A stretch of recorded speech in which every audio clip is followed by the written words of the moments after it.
Hi, welcome to my channel. இன்னைக்கு நம்ம ஸ்வர் symbols பார்க்க போகிறோம். சிம்பிள்ஸ் அப்படின்னா ஹிந்தியில் மாத்திரான்னு அர்த்தம். ஸ்வர் வவ்வல்ஸுக்கு சிம்பிள் இருக்குது. ஒவ்வொரு ஸ்வருக்கும் சிம்பிள் இருக்குது. நம்ம என்ஜன் கான்சனன்ஸை ஸ்வரோட ஹெல்ப் இல்லாமல் நம்ம யூஸ் பண்ண முடியாது. அதை உச்சரிக்கவும் முடியாது, எழுதவும் முடியாது. ரெண்டுத்துக்குமே நமக்கு ஸ்வரோட ஹெல்ப் வேணும். நார்மலாக என்ஜன் எப்படி இருக்கும்னா ஹலந்த் சிம்பிளோட இருக்கும். ஹலந்த் சிம்பிள்லாம் என்ன அப்படின்னா ஒரு எழுத்துக்கு கீழே சின்ன ஸ்ட்ரைக் பண்ண ஒரு கோடு மாதிரி இருக்கும். அது பேர் திருச்சி ரேக்கான்னு சொல்லுவாங்க. அதுதான் ஹலந்த் சிம்பிள். அந்த சிம்பிள் ஒரு லெட்டர்ல இருக்கு அப்படின்னா அதை நம்ம மெய்யெழுத்து மாதிரி உச்சரிக்கணும். இக், இங், இட், இத் அந்த மாதிரி.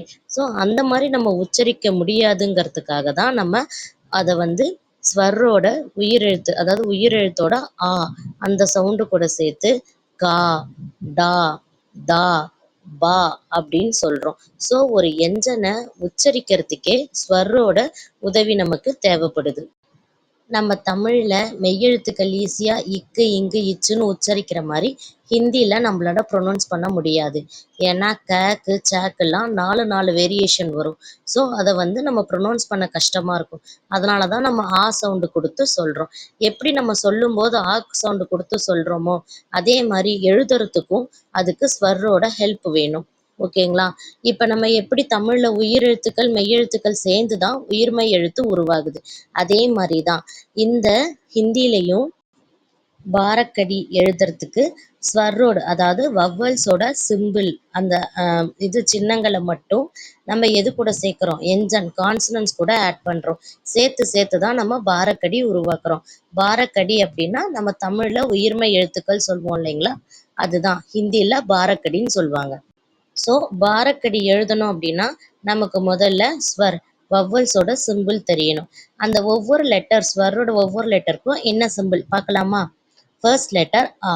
ஆக்கு சிம்பிள் எதுவுமே கிடையாது. அடுத்தது ஆ. ஆக்கு என்ன அப்படின்னா ஒரு எழுத்து எழுதிட்டு அது பக்கத்துல ஒரு கோடு போடணும். இதுல அந்த ரவுண்டு டாட் தான் அந்த என்ஜன் கான்சனன்ஸ் லெட்டரை குறிக்குது. அடுத்தது இ. ஈக்கு என்னன்னா அந்த லெட்டரோட லெஃப்ட் சைட்ல வளைவு வரணும். ஈ. ஈனா ஒரு லெட்டரோட ரைட் சைட்ல ஒரு வளைவு மாதிரி போட்டு ஒரு கோடு போடணும். அடுத்தது ஊ. ஊக்கு என்னன்னா அந்த லெட்டரோட கீழே ஒரு சின்ன கர்வ். ஊக்கு அதே மாதிரிதான் அந்த லெட்டரோட கீழே ஒரு சின்ன பெண்ட். அடுத்தது ரீ. ரீக்கு அந்த லெட்டரோட கீழே ஒரு சின்ன சி மாதிரி போடணும். அடுத்தது ஏ. ஏக்கு அந்த லெட்டருக்கு மேல ஒரு கொம்பு. அடுத்தது ஐ. ஐக்கு அந்த லெட்டருக்கு மேல ரெட்டை கொம்பு. அடுத்தது ஓ. ஓக்கு அந்த லெட்டர் பக்கத்துல ஒரு லைன் போட்டு மேல ஒரு கொம்பு. அவு. அவுக்கு லெட்டருக்கு பக்கத்துல ஒரு லைன் போட்டு 2 கொம்பு. அடுத்தது அன். அன்னுக்கு அந்த லெட்டர் மேல ஒரு டாட். அஹக்கு அந்த லெட்டர் பக்கத்துல 2 டாட். இப்ப எக்ஸாம்பிள் லெட்டர்ஸ் பார்க்கலாம். இக். அந்த கேக்கு கீழே சின்ன கோடு மாதிரி இருக்கு இல்லைங்களா, அந்த ஹலன் சிம்பிள். அதனால அதை இக்குன்னு உச்சரிக்கணும். இக்கு கூட ஆவோட சிம்பிளை சேர்த்தோம்னா எப்படி வரும்? கா. இம்மு கூட இ, மீ. இத்து பிளஸ் ஓ, தோ.